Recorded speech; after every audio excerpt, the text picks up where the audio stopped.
भारत समाज पार्टी से मुमताज खान को टिकट मिलने पे इन्होंने इनका नामांकन में जिस तरह से जनसैलाब उमड़ी थी, उस दिन आपको बता दें कि ये नामांकन नहीं कर पाए थे और उसके दूसरा दिन ये नामांकन किए और नामांकन जब लौटे तो इनसे जानते हैं कि आखिर क्षेत्र में किस तरह से मूवमेंट है, किन किन मुद्दों के साथ ये चुनावी अखाड़े में उतरे हैं। बाद आप सभी के सम्मानित दर्शक, उन सभी को भी बहुत बहुत धन्यवाद। और जैसा कि मालूम है कि नामांकन के दिन जो लोगों की भीड़ हुई और उन लोगों से निकल पाना मेरे लिए मुश्किल हुआ कि मैं 3 बजे के पहले निर्वाची पदाधिकारी के सामने रिटर्निंग ऑफिसर के कार्यालय में नहीं जा सका, क्योंकि ये संभव नहीं था उस भीड़ से निकल पाना। उनकी जज्बात का कदर करना था, काफ़ी भीड़ होने की वजह से। लेकिन दूसरे दिन फिर हम आत्मान से शांति के साथ नामांकन कर दिया। नामांकन करने के बाद अब गांव में अपने कार्यकर्ता के साथ, अपने पदाधिकारी पार्टी के तमाम लोगों के साथ, पंचायत स्तरीय जो हमारे अध्यक्ष हैं सम्मानित, उन सभी के साथ अभी हम बैठक कर रहे हैं। और उन सभी को वो गाइडलाइन गांव-गांव में जाकर लोगों के बीच में अपनी बातों को रखना, अपनी पार्टी के विचारधारा को सामने रखना, अपने प्रत्याशी की विचारधारा को सामने रखना और जनहित की जो समस्या है उसे भी अपने संज्ञान में लेना, ये सारे चीज निरंतर चल रहे हैं।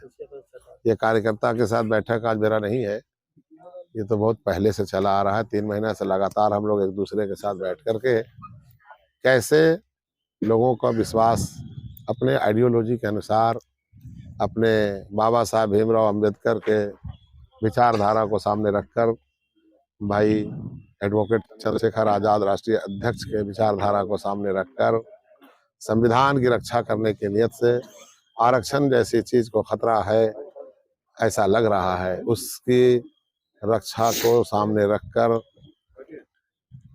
सभी जाति धर्म के लोगों के लिए हम लोगों का प्रयास निरंतर चल रहा है। क्षेत्र में अभी क्या मुद्दे हैं?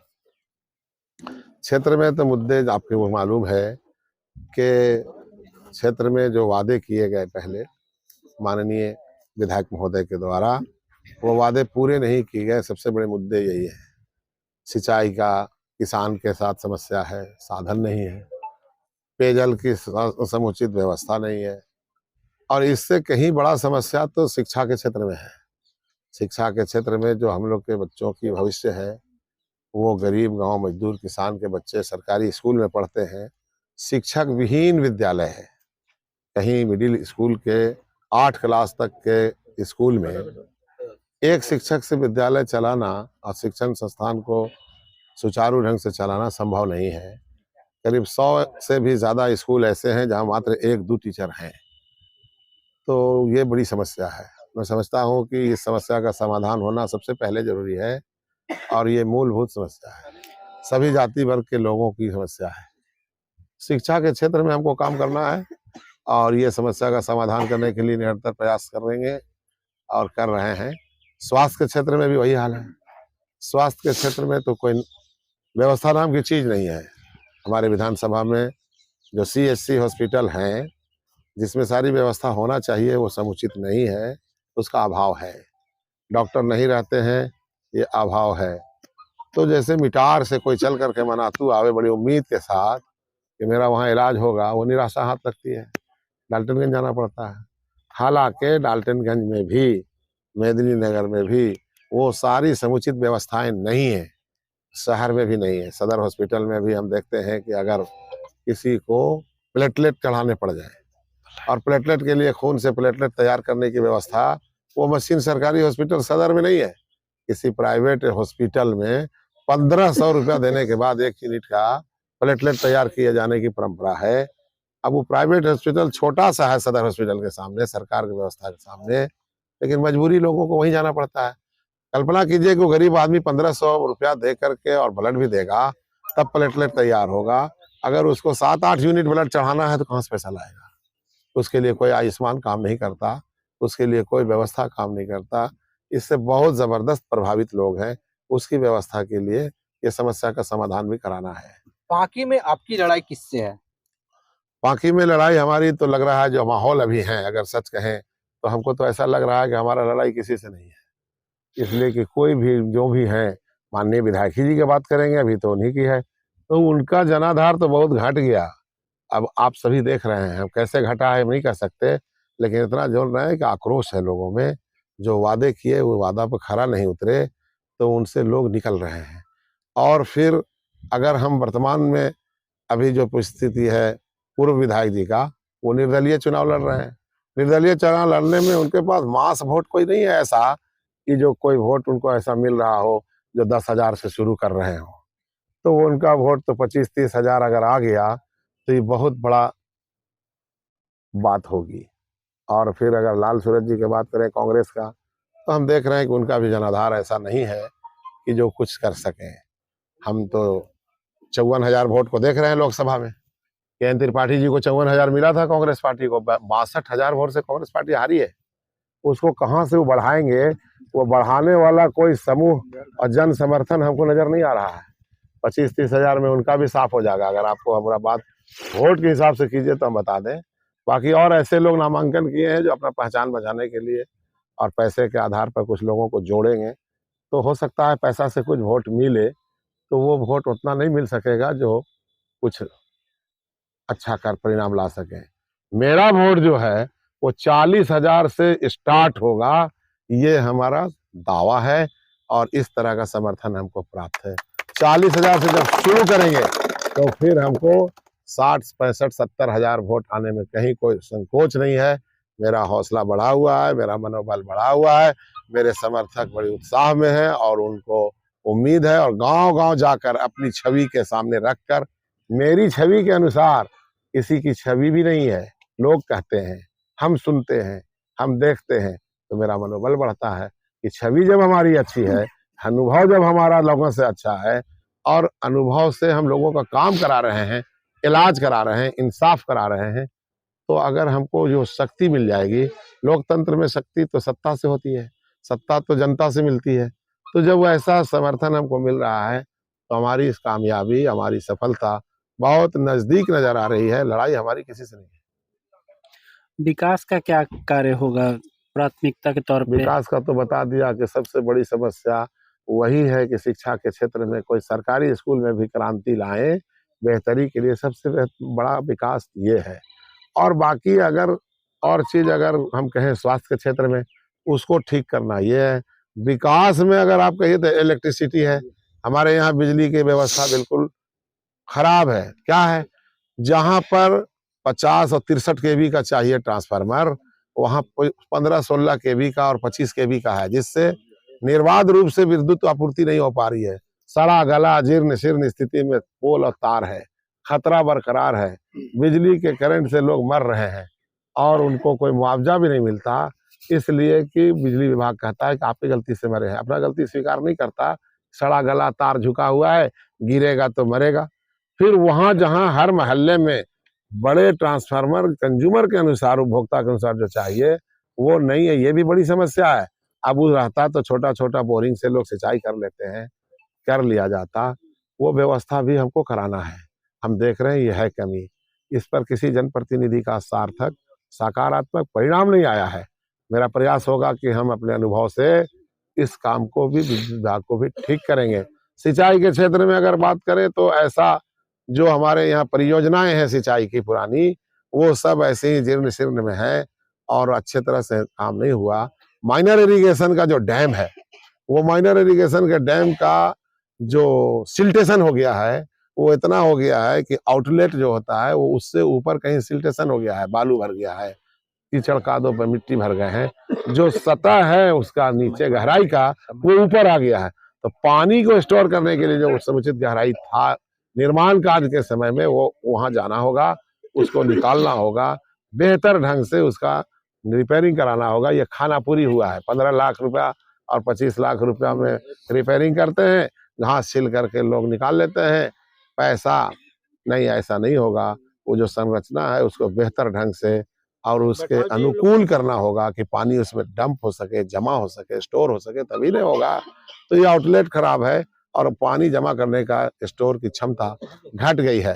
ये सभी माइनर इरिगेशन की योजनाओं में हम देख रहे हैं। अब पहले भी आप चुनाव लड़े हुए हैं जी। और चूंकि पहले आपकी जीत नहीं हुई थी, क्या कारण रहा था?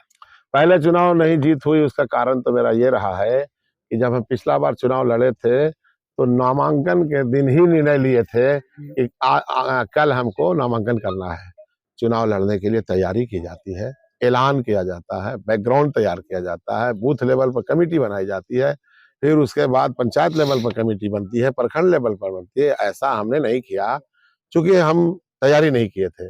अचानक लड़े थे तो हमको 10,000 लगभग जो वोट मिला था वो तो आजाद भारत के पांकी विधानसभा के इतिहास से पहला मुमताज है जिसको 10,000 वोट मिला है। किसी को मिला है अगर पहली बार चुनाव लड़ने के लिए तो वो परिस्थिति का वोट मिला है। कहीं बिट्टू बाबू को आत्मा की शांति के लिए, रूह की राहत के लिए लोगों ने वोट दिया था, वो ही जीते हैं।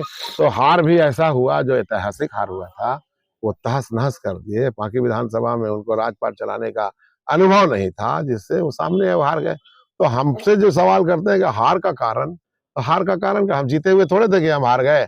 10,000 जो वोट लाए कोई लाया है तो बताइए। किसी दल के पार्टी से लड़ने वाला भी पहली बार मेरे इतना वोट कोई नहीं लाया। ये पहला इंसान है। तबे से तो मेरा मनोबल बढ़ा है, तबे से तो मेरा हौसला बढ़ा है कि एक बैग चुनाव में आना, न गांव जा सके, न पंचायत को छू सके, न बूथ तक जा सके, तो वोट ऐसे मिलता है। अभी जो हम तैयारी किए हैं वो तो मेरा तैयारी आजाद समाज पार्टी का, प्रखंड स्तर का भी कमेटी, भीम आर्मी का अलग, आजाद समाज पार्टी का अलग, अध्यक्ष अलग, उपाध्यक्ष अलग, सारा कमेटी दोनों का अलग अलग बना हुआ है। और जो हमको कैडर बेस वोट है, कैडर है, वो पार्टी के भीम आर्मी को हमको सपोर्ट कर रहे हैं। आजाद समाज पार्टी की कमेटी बन गई, ब्लॉक लेवल की, पंचायत लेवल की, और बूथ लेवल की भी कमेटी हमने बनाया है। 30-30 सदस्य हम बूथ पर बनाए हैं, गांव में जाकर, हवाई में नहीं। हम गांव गए हैं, आपको मालूम होगा कि सभी पंचायत में बाजाब्ता बैठक पंडाल लगाकर और नाश्ता पानी के साथ सब लोग हम लोग बैठकर पंचायत में 1,000, 1,500 भी लोगों की भीड़ हुई है और लोग आकर के हमारे विचारधारा को सहमति किए हैं और उन लोगों से आगे चुनाव निकालने में अब कहीं दिक्कत नहीं है। कमेटी तो बूथ वार बनी हुई है, पिछला बार बना हुआ नहीं था, एक बैग संभव नहीं है। ये सब हमने किया है और आप देख रहे हैं, आपके दर्शक को पता है, सभी आपके क्षेत्र पांकी के जो भी लोग हैं, पलामू के लोग, उनको तो पता है कि हम कैसे काम कर रहे हैं। हमसे ज्यादा मेहनत ग्राउंड में जाकर लोगों से मिलकर एक एक गांव, एक एक पंचायत का जबानी बता देंगे हम कि कौन पंचायत में कौन कौन गांव है। ये बताने वाला कोई जनप्रतिनिधि आपको नहीं मिलेगा।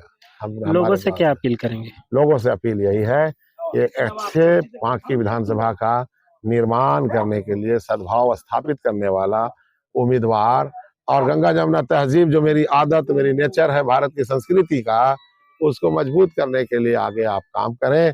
सभी जाति धर्म के लोगों से मुझे उम्मीद है और हमको उनसे अपील है कि जब भेदभाव जात पात में नहीं करता, हिंदू मुसलमान नहीं करता और बिल्कुल समाज में सभी को, हिंदू भाइयों को बड़े भाई के किरदार में मानता, तो वो सभी मिल करके हमको समर्थन करें, हमको वोट करें और अपने लिए करें।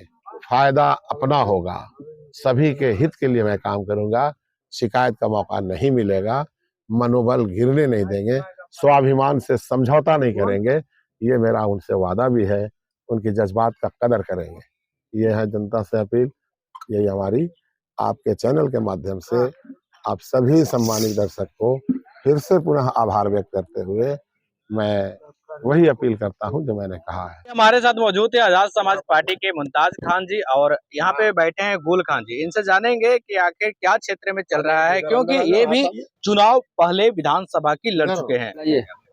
सबसे पहले तो गुड न्यूज के चैनल के सभी सम्मानित पत्रकार बंधु, आप तमाम लोगों को मेरी ओर से हार्दिक शुभकामना है कि आप आज आजाद समाज पार्टी के जो एक छोटी सी मीटिंग हो रही है उस रणनीति में आप लोग आए। आप लोगों को एक बात मैं बताना चाहूँगा कि जो आज से 5 बरस पहले चुनाव हुआ था तो भारतीय जनता पार्टी के उम्मीदवार मेहता जी थे, उनको 93,000 वोट प्राप्त हुआ था और कांग्रेस के प्रत्याशी बिट्टू सिंह जी थे, उनको 54-56,000 वोट प्राप्त हुआ। ये वोट में बहुत तेजी से बिखरा हुआ है। मेहता जी के वोट को काटने के लिए उनसे ज़्यादा वोट लेने के लिए विनोद सिन्हा जी आ गए। लाल सूरज जी का जो एक जत्था वोट उनको मिलता था, वो खुद खड़े हैं इस चुनाव में।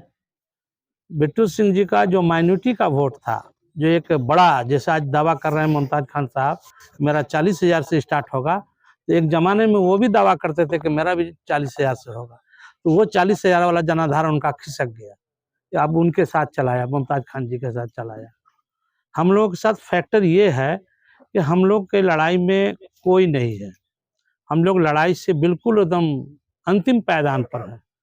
और हम अपने आपके माध्यम से अपने कार्यकर्ताओं को कहेंगे कि जितना वोट अभी हम लोगों के थैली में है, उसको हम लोग बचा लें तो जीत निश्चित है। उसको बचाने की ज़रूरत है। इसी बात के लिए हम लोग मंथन कर रहे हैं, ताकि हम लोगों का वोट का कोई सेंधमारी ना करे और उसको हम बचा कर रखें।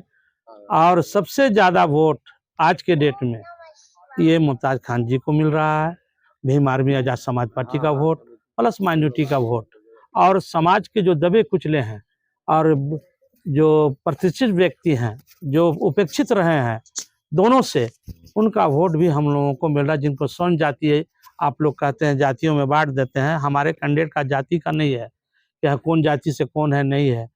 ये है कि मास वोट इन दो लोगों का मिल रहा है, और हम लोगों के साथ आशीर्वाद सभी जाति के लोगों का आशीर्वाद है। जो अब देखिए, एक फिल्म देखा करते थे हम लोग, तो कोई नेता भाषण देता था कि जा आपका पसीना बहेगा तो हम खून बहा देंगे, खून दे देंगे। ये सब झूठी कहानी थी। आप देखिए कि आज़ाद समाज पार्टी के ही उम्मीदवार हैं, जो अपने भाई, बेटा, भतीजा, समाज के लोगों से आज सेवा का मौका दे रहे हैं। लोगों को जो ब्लड देने की बात आती है, रोज हम लोग के पास फोन आता है पांकी विधानसभा से, आज हमारा परिवार डैमेज है, हॉस्पिटल में है, जब ब्लड दिलवा दीजिए। तो हम लोग के ब्लड दे रहे हैं, दिखावा नहीं है। आप सच्चाई जान जाइए। आप गोपू बाबू का एक रिकॉर्डिंग हम सुने थे, कोई मझौली के यादव जी थे ना, गोपू बाबू, हाँ, उनकी बात सुने थे हम। तो उनसे आप पूछिए, जिन लोगों को ब्लड मिला है, जो ब्लड हम लोगों ने दिया है, हम लोगों मतलब मुमताज खान के घर के परिवार के लोगों ने, और मुमताज खान का परिवार जो है वो 2000 है, इनके परिवार 2000 है, 2000 इनके सिपाही हैं, 2000 इनके फौलादी हाथ है, कोई भाड़ा के नहीं है, खरीदे हुए पहलवान नहीं है, अपना बेटा, भतीजा, भाई, समाज के लोग हैं। इसलिए हम लोग इस चुनाव में हक की लड़ाई लड़ने के लिए और अपनी आवाज को बुलंद करने के लिए और अपने हक को लेने के लिए हम लोग इस चुनाव मैदान में आए हैं। और जब वोट मिलेगा, जनता का जब आशीर्वाद मिलेगा, तो हम लोग निश्चित तौर से गरीबों की सेवा करेंगे। सेवा करते आए हैं, करेंगे और करते रहेंगे, चाहे परिणाम जो भी हो, मगर परिणाम हम लोग के पक्ष में है। आप लोग भी देख रहे हैं, पत्रकार बंधु लोगों भी देख रहे हैं, आप लोग से कोई छुपा नहीं है। आप लोग पूरे इलाके में घूमते हैं, सब लोगों को देखते हैं, सबकी यही पुकार है, अभी नहीं तो कभी नहीं। अभी जो परिस्थिति बनी है, हमारा वोट को कोई नोचा नोची कर रहा है, उन लोगों का वोट कर ये हो रहा है, बिखराव हो रहा है, और बिखराव होगा ही। इसलिए हम लोग निश्चित है, इत्मीनान है, शांति तरीके से हम अपने कार्यकर्ताओं को कहेंगे, अपने वोट को बचाइए और दूसरे की बात को मत चलाइए, अपनी बात चलाइए। यही सब चंद बातों के साथ मैं आप लोगों से विदा लेना चाहता हूं। और फरवरी में फिर समय आएगा, वक्त आने दीजिए, वक्त की पुकार देखिएगा कैसे आज़ाद समाज पार्टी यहाँ झंडा लहराती है। आप लोगों की दुआ से, तमाम लोगों के आशीर्वाद से हम लोग झंडा लहराएंगे, और गरीबों की सेवा के लिए हम लोगों के जो प्रत्याशी हैं, ये तो जीवन अपना समर्पित कर दिए हैं। लोगों की सेवा ही में जो आज 5 बरस, ये पहली चुनाव जो लड़े थे और उसमें इनको 10,000 वोट मिला था, उसके सुबह से, रिजल्ट के सुबह से जो ये 5 बरस पांकी विधानसभा का कोई ऐसा गांव नहीं जहां ये घूम नहीं रहे हैं, लोगों का इलाज नहीं करा रहे हैं, लोगों को शरीर में ब्लड नहीं दिलवा रहे हैं, पुलिस या जुल्म जो होती है उससे ये बचा रहे हैं। और सबसे बड़ी बात तो ये कि इनके चाहने वाले लोग जो हैं, वो आज़ाद समाज पार्टी हो या भीम आर्मी हो या और उन पार्टियों से हटके, अब गोपू बाबू हैं, गुड्डू सिंह मुखिया, प्रद्युमन बाबू को जानते होंगे आप लोग, इनका प्यार, इनका आशीर्वाद देख करके वो भी आए। इनके नॉमिनेशन जिस दिन था, प्रद्युमन बाबू भी आए, गोपू मवार साहब के बेटा है, राजा के बेटा है, ये भी इनके प्रभावित, इनके व्यवहार से प्रभावित होकर के आज आए हैं। और ऐसे ऐसे लोग, बहुत सारे लोग हैं जो अभी घर में है, निकलेंगे, समय आने दीजिए, और उनका भी आशीर्वाद हम लोगों को है, इसलिए हम लोग निश्चित चुनाव जीतेंगे और गरीबों की सेवा करेंगे। कभी पारदर्शिता नहीं हो सकती, लेकिन आज 100% वापसी का भरोसा सोना महल से ले रहे हैं। हमने करके दिखाया। लोगों को विश्वास नहीं था कि सोने चांदी के आभूषण कभी ईएमआई पर ले सकते हैं, लेकिन आज हमारे सभी ब्रांच में लोग अपने मनपसंद जेवर ईएमआई पर ले रहे हैं। हमने करके दिखाया। असंभव वाली चीज, सोने के आभूषण की बुकिंग के बाद अगर भाव कम हो जाते हैं तो ज्वेलर्स कम हुआ भाव देने से घबराते थे,